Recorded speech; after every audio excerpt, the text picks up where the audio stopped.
একটা political decision ওনারা নিয়েছেন যে ওনাকে ফেরত দেবেন না, বা এটা আমরা শুনতে পাচ্ছি। পররাষ্ট্র মন্ত্রণালয় যেটা আগে যে অবস্থায় ছিল এটা দলীয়করণ হয়ে গিয়েছিল, এবং আমরা চেষ্টা করি যে বাংলাদেশের স্বার্থটাকে সবার আগে রাখার জন্য। অনেকগুলো বিষয় নিয়ে কথা হয়েছে, যেমন আমাদের আসলে পররাষ্ট্রনীতি কেমন হওয়া উচিত, এবং বিভিন্ন রাষ্ট্র অথবা বিভিন্ন অঞ্চল আছে, মধ্যপ্রাচ্য থেকে শুরু করে আমেরিকা হোক, ইন্ডিয়া, চায়না এবং মায়ানমার, বিভিন্ন রাষ্ট্রের সাথে আমাদের আসলে এনগেজমেন্টগুলো কেমন হওয়া উচিত, এবং ওখানে আসলে আমাদের এই যে আমরা যে এই পর্যায়ে এসে রাষ্ট্রীয় কিছু সংস্কারের প্রস্তাবনা এবং পদক্ষেপ নিচ্ছি, ওগুলো আসলে কিভাবে সাস্টেনেবল করা যায় এবং এই সময়ে এই সংস্কারগুলোকে কিভাবে আসলে ভায়াবল করে তোলা যায়।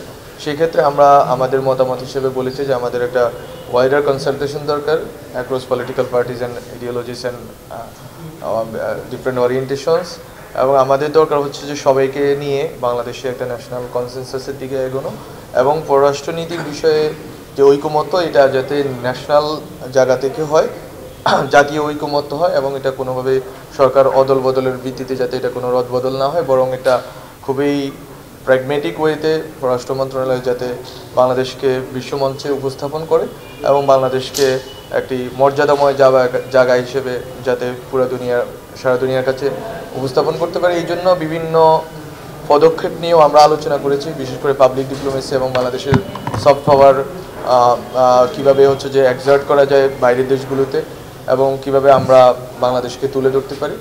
এটা খুবই ইন্টারেক্টিভ সেশন ছিল, সবাই কথা বলেছেন, এবং আমরা তাদের যে প্রশ্নগুলো ছিল এই প্রশ্নগুলো আমরা আমাদের অভিজ্ঞতা এবং আমাদের জায়গা থেকে উত্তর দেওয়ার চেষ্টা করেছি।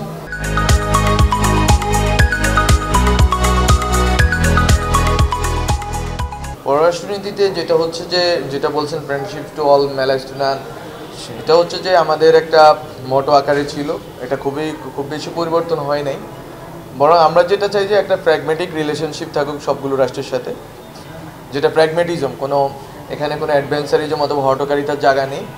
এটা আমাদের জন্য খুবই গুরুত্বপূর্ণ। আরেকটা জিনিস হচ্ছে আমাদের সামর্থ্যটা বাড়ানো। পররাষ্ট্র মন্ত্রণালয় যেটা আগে যে অবস্থায় ছিল এটা দলীয়করণ হয়ে গিয়েছিল, এবং বিভিন্ন দলের অথবা বিভিন্ন কাল্টের রিপ্রেজেন্টেশনটাই মুখ্য হয়ে উঠেছিল।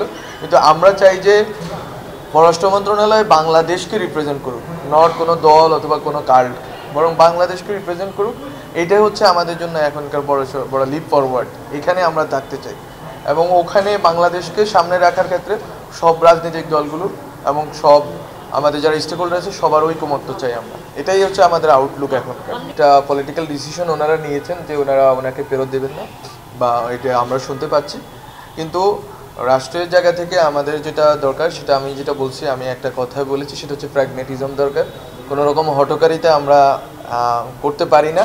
আমাদের রাষ্ট্রের সার্বভৌমত্ব, আমাদের জাতীয় নিরাপত্তা এবং আমাদের অখণ্ডতা, এটা হচ্ছে আমাদের national integrity, national security and sovereignty. এই জিনিসগুলো হচ্ছে আমাদের জন্য প্রাইম। আমরা আমাদের জায়গায় কিভাবে আমাদের শক্তি বৃদ্ধি করা যায় ওই দিকে মনোযোগ দিতে চাই। কোন রাষ্ট্র কী করলো সেটার চেয়ে গুরুত্বপূর্ণ হচ্ছে আমাদের সক্ষমতাটা বাড়ানো এবং ওইখান থেকে বার্গেনিং পাওয়ারটা বাড়ানো। বাংলাদেশ যদি নিজের সক্ষমতা বাড়াইতে পারে তাহলে বাংলাদেশের বার্গেনিং পাওয়ার বাড়বে ইন্টারন্যাশনাল অ্যারেনাতে, এবং ওইটা আমাদের জনগণকে উপকৃত করবে। গত সরকার হটকারিতার চেয়ে যেটা বেশি করেছে সেটা হচ্ছে যে এক ধরনের নতজানু একটা পররাষ্ট্রনীতি তারা নিয়েছে। আর আমাদের সরকারের জায়গা থেকে আমরা চেষ্টা করছি প্র্যাগমেটিজমের জন্য। যদি আমাদের কোনো রকম হটকারিতা বা কোনো রকম ভুল থাকে সেটা আমরা শুধরানোর চেষ্টা করি, কিন্তু এটা হচ্ছে আমাদের মোটামুটি আমাদের সরকারের দৃষ্টিভঙ্গি। যদি আমরা দেখি যে কোনোভাবে আমাদের কোনো কাজের কারণে আমরা এটা মনে করি যে বাংলাদেশ রাষ্ট্রের জায়গা থেকে এটা কোনোভাবে গুরুতর হয়ে উঠছে, আমরা সেই ক্ষেত্রে রেস্ট্রেন্ট অবলম্বন করি এবং আমরা চেষ্টা করি যে বাংলাদেশের স্বার্থটাকে সবার আগে রাখার জন্য। সুতরাং এখানে কোনো হটকারিতার অবস্থান আর নেই।